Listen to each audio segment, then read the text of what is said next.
I hope you're well today. Thanks for being here. So you may feel like there's this gap between your existing life and that ideal life that you envision in your imagination. You know, that perfect dream life in your head. So today we're going to talk about two things that are typical barriers that keep people from moving into this highest vision of themselves.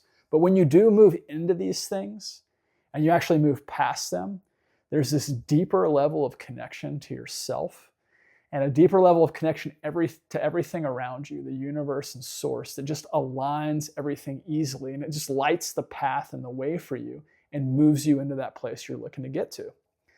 So the first of these two things is fear. Now, we all have it, right? Especially in new things.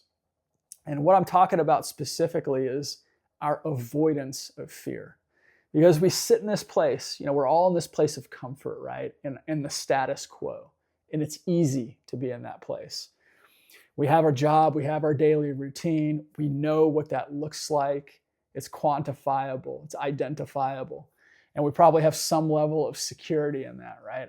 Well, I can pay the bills and I know the paycheck's coming in and everything's going to be taken care of. And that's really dangerous in a lot of ways for us because we can couple that, we can say everything's pretty good here and I don't have to take risk. We can couple that with just not wanting to be in the fear. And that just keeps us stuck in this place.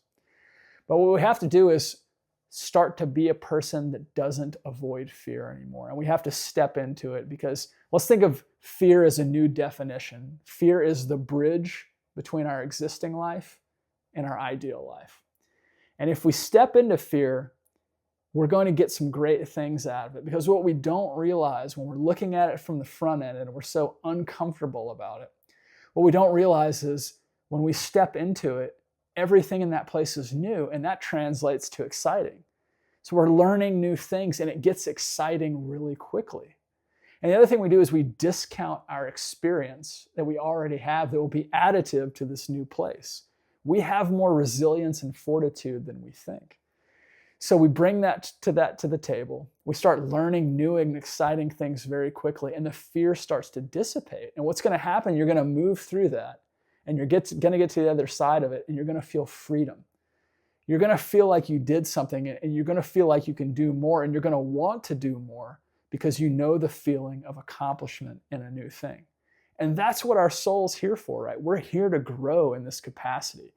We're here to find our area of excitement and really put ourselves at a little bit of risk to get there, because that is what truly makes it exciting and worthwhile and builds that broader perspective for us. So jump into these areas of fear with a sense of humor and laugh at yourself when things don't go well right away, but then watch how fast you adapt, because you have the capability to move into this.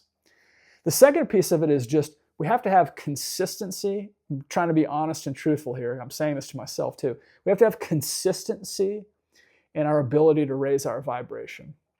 And what do I mean specifically by that? The first thing is a daily meditation practice. So we have to go introspective consistently and begin to understand the distinction of being the observer of our thoughts, and we are not our thoughts, right? So we're understanding when our thoughts and our emotions are not being productive to us.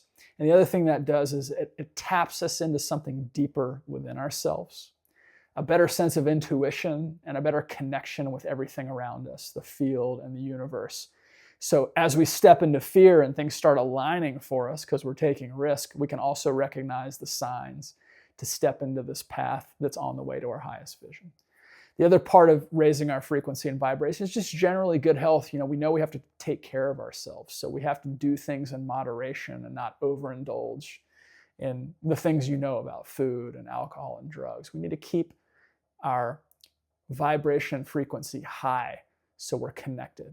And the last piece of it is just also being consistent, spending daily time in this area that we're interested in and we're trying to evolve to. So envisioning that in our head and saying, I'm going to dedicate 30 minutes today to educate myself in this place. So if you're doing those things, your frequency and vibration is going to raise to a higher level to more likely bring to you this goal that you're seeking, right? So daily introspection, taking care of your health, putting effort toward your highest vision. And if you're doing all of that, coupled with not being adverse to fear, what's going to happen is the divine, the universe is going to recognize this. They're going to see that you're working toward your highest excitement, and everything's going to coalesce around you. The path is going to open. It's going to be lit. You're going to see things like more synchronicities. Your gut intuition is going to be stronger. And what's going to happen is, in this old status quo where you felt like you were working a lot, everything in this new place is going to feel less like work and more just like aligned energy expenditure, like expending energy in a good way. And it's a totally different feeling. So that's where we want to be. So I would encourage you to step into fear. It's easier than you think. You're in a better place in terms of experience than you think. Trust that. Raise your vibration and align everything around you for success. I wish you the best in this. I know you're going to do great.